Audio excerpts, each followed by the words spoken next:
Eu sei, te desejo, te quero e te amo.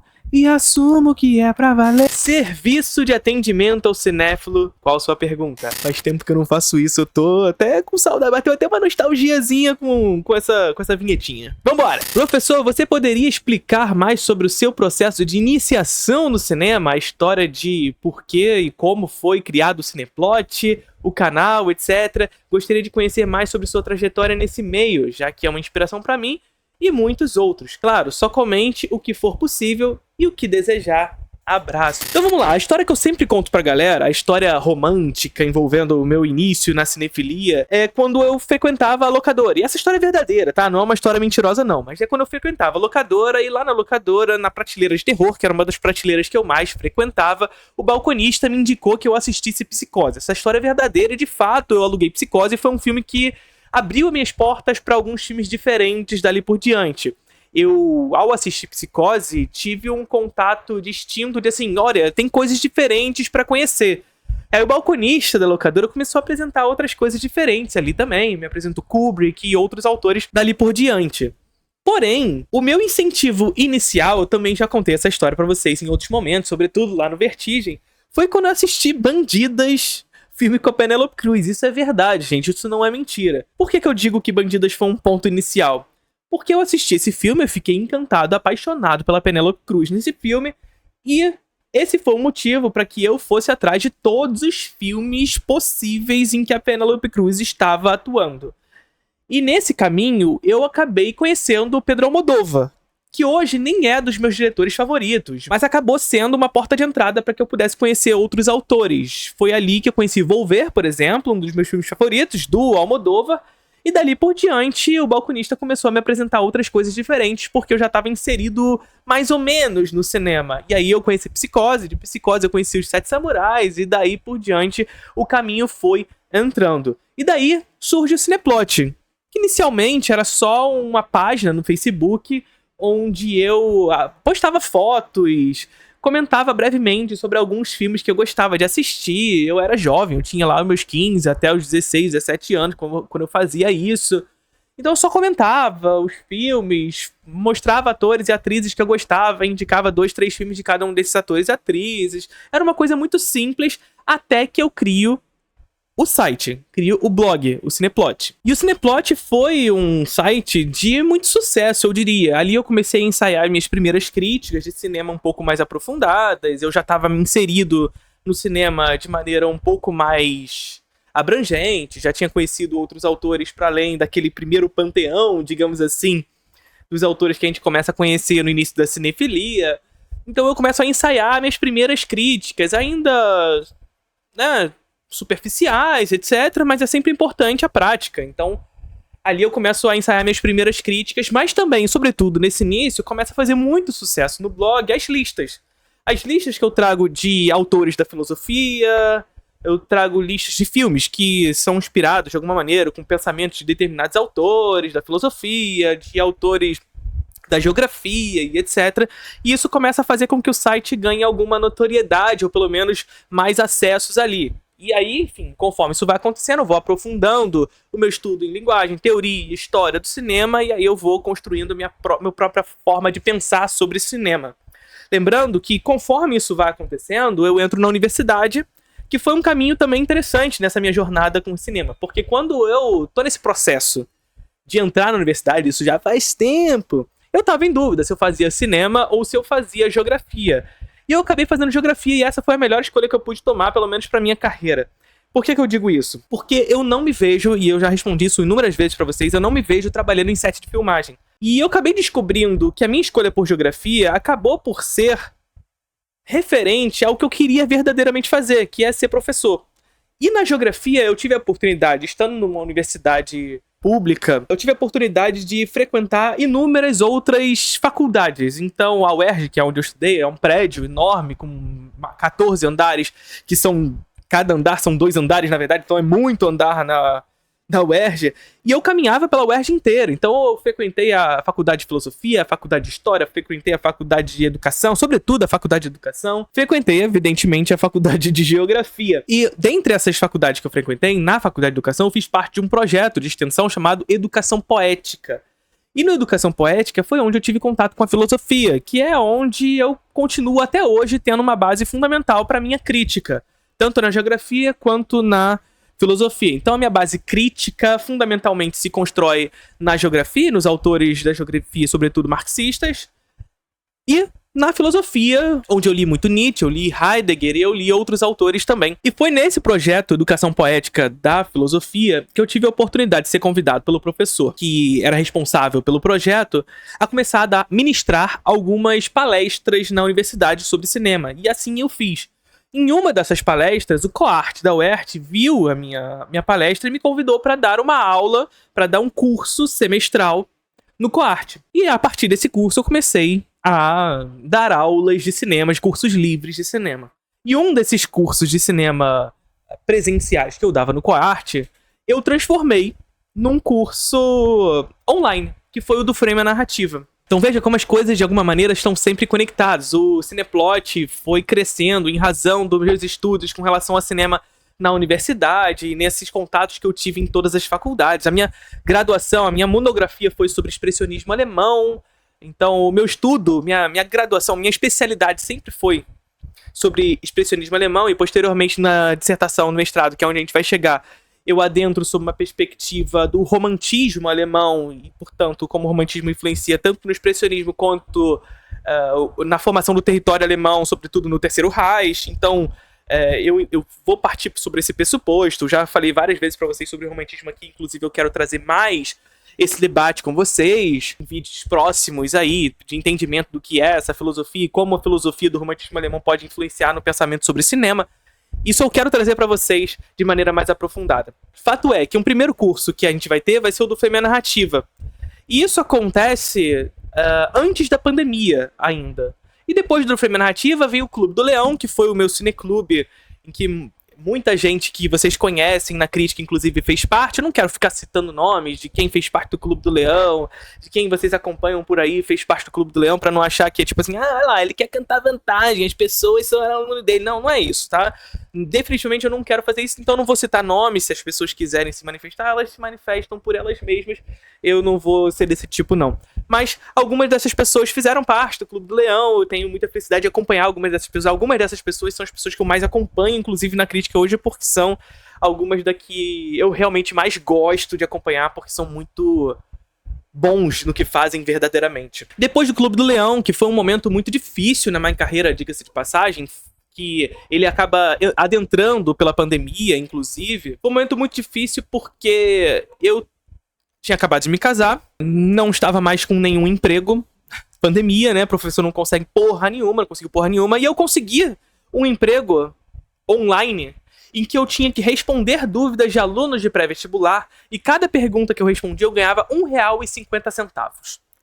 É isso, amigo. Esse era o meu trabalho. E nesse momento, eu fiz o que talvez tenha sido a maior acerto na minha carreira, que foi mudar a minha prática na internet. Então eu deixei de falar para meia dúzia de pessoas que eu falava anteriormente, tentando não rebaixar o discurso. Ou seja, se antes eu falava sobre cinema para meia dúzia de pessoas, na medida em que eu não queria deixar a crítica tradicional e etc., a partir desse momento eu mudo a forma, tentando não rebaixar o discurso, tentando não rebaixar o conteúdo. Então eu começo a aparecer em lives, eu começo a produzir conteúdo pra internet, eu começo a produzir conteúdo pra Instagram, e eu começo a mudar o meu conteúdo pra internet, porque inicialmente era esse tipo de conteúdo que eu fazia, um conteúdo mais extremamente nichado. E por conteúdo eu tô dizendo a forma como esse conteúdo era transmitido.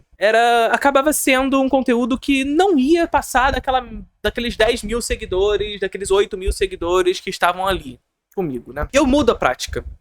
Eu mudo a prática pra tentar alcançar mais pessoas. E eu acabo ficando num limbo ali, num limiar, entre falar de forma acadêmica e falar com as pessoas. E aí é sempre muito difícil ficar nesse meio. Eu já falei inúmeras vezes sobre isso com vocês, nos desabafos aqui no canal, né?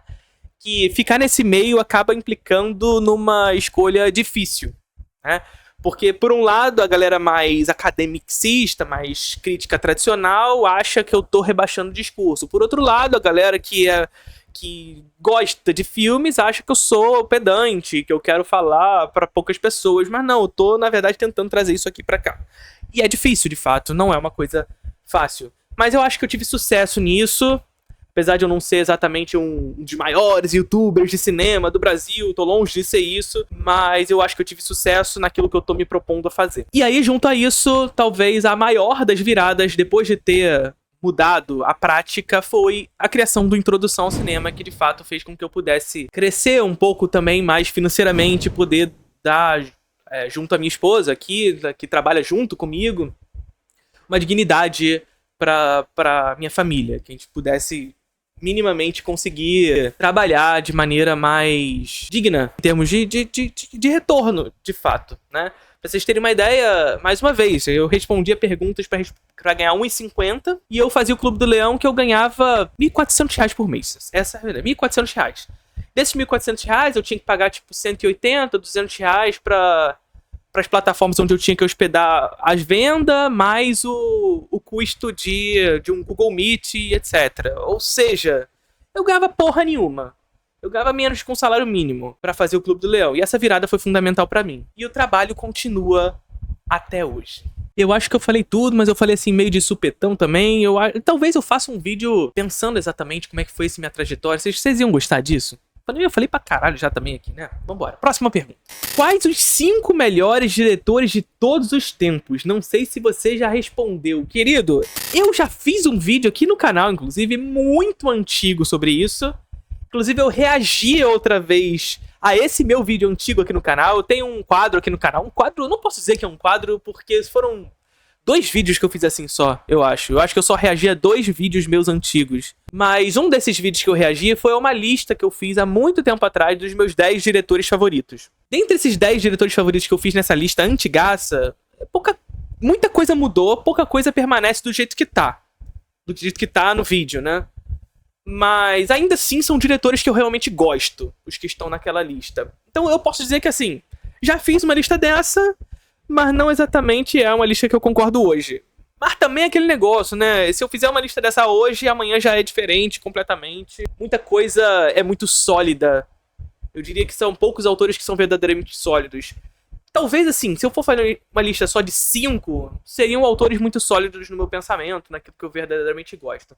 Então, pra não escapar da sua pergunta, eu não vou dizer quais são os 5 melhores diretores da história do cinema, mas os meus 5 diretores favoritos. E os meus diretores favoritos são Hitchcock, Kurosawa, Bergman, Varda e Argento. Talvez eu substituiria o Bergman pelo Petzold. E aí eu tô dizendo meus diretores favoritos, tá, gente? Não é os melhores diretores de todos os tempos, são os meus diretores favoritos. Então, eu acho que essa seria a minha lista. Agora, se você quer uma lista dos meus 50 diretores favoritos de todos os tempos, vamos bater meta aqui no canal? Você já sabe que aqui no canal a gente está funcionando a partir de um sistema de metas, onde a cada 5.000 inscritos eu vou fazer uma lista de top 100 ou de top 50 a algum tema.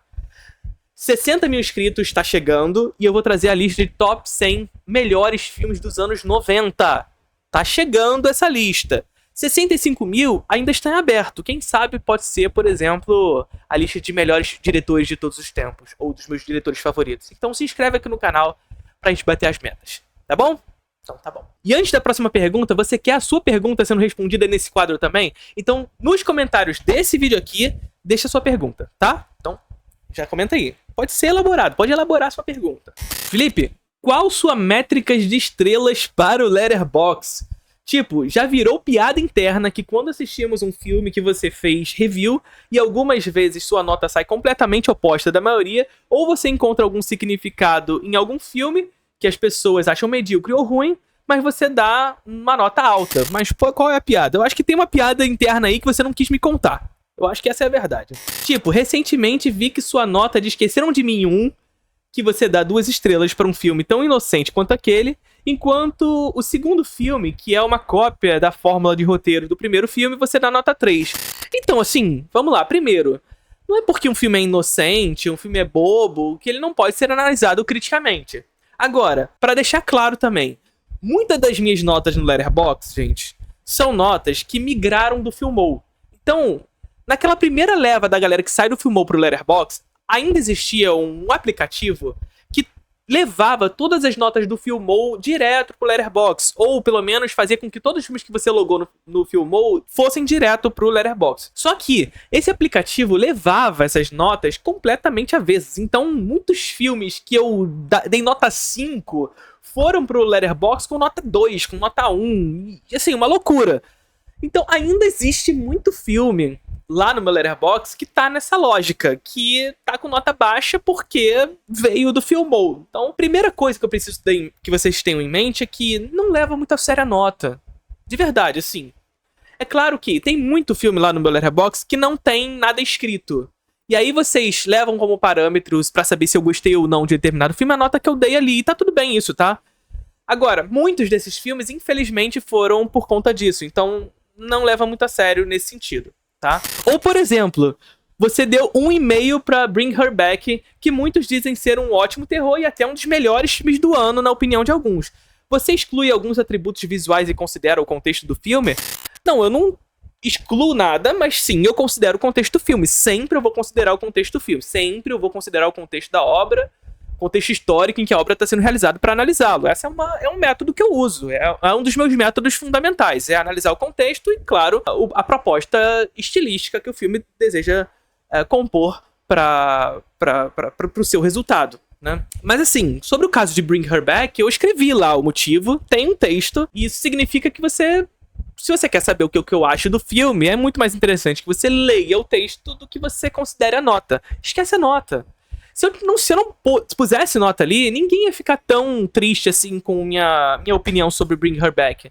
Seria só um filme que eu não gostei, mas é que 1,5 assusta. E aí é um pouco do que eu sempre digo pra vocês, a nota é um trampolim pro texto, gente. A nota acaba sendo um trampolim pro texto. Tipo, você deu 3,5 pra Pecadores, o que seria 3,5? Um bom filme ou um filme excelente? Então, desapega disso. Assim, 3,5 é um bom filme, eu gosto de Pecadores, se é essa a questão. Mas o texto também indica se eu gosto ou não de Pecadores. Não importa exatamente a nota. A partir do texto você vai entender que tem coisas que eu não gostei, mas eu gostei do filme de uma maneira geral. Já ouvi falar que você considera 2,5 como filmes vazios ou que abraçam superficialidade para atingir mais pessoas. Casos como Frankenstein esse ano. Então, no caso de Frankenstein, eu dei 2,5, né? Mas por que você tá considerando a nota que eu dei? Eu fiz um vídeo aqui no canal de 25 minutos falando sobre Frankenstein. E lá eu falo tudo que eu achei sobre Frankenstein. Não é mais interessante, por exemplo? Então, mais uma vez, a nota é trampolim pro texto / vídeo. Mas eu me interesso muito mais que você se assuste com a nota e vá ver o vídeo por conta dela e leve em consideração o vídeo do que você fique só na nota. Então, não tem uma métrica. Eu não fico calculando antes, fazendo mediana, fazendo cálculo de diretor, nota 10, isso aqui não é desfile de escola de samba, sabe? Então, eu simplesmente assisto o filme, gostei muito do filme, 4, e aí eu escrevo sobre o filme. É só isso, não tem uma métrica, não tem um cálculo muito estabelecido, não. Muito obrigado pelo barulho. Então é isso, Então é isso, serviço de atendimento ao cinéfilo chegou ao fim. Deixa sua pergunta aqui nos comentários se você quiser também ter a sua pergunta respondida. Curtiram o vídeo? Mas antes da gente continuar, eu queria te fazer um pedido. Vocês sabem o quanto é difícil manter um conteúdo de cinema opinativo e crítico aqui no canal. Não é toda marca que chega até a gente, porque a gente não se exime da necessidade de falar sobre determinados assuntos. Por isso, eu peço encarecidamente que você seja o patrocinador desse canal, contribuindo no nosso Apoia-se. Aqui em cima você tá vendo o QR Code pro nosso Apoia-se e você pode contribuir com qualquer quantia que você puder.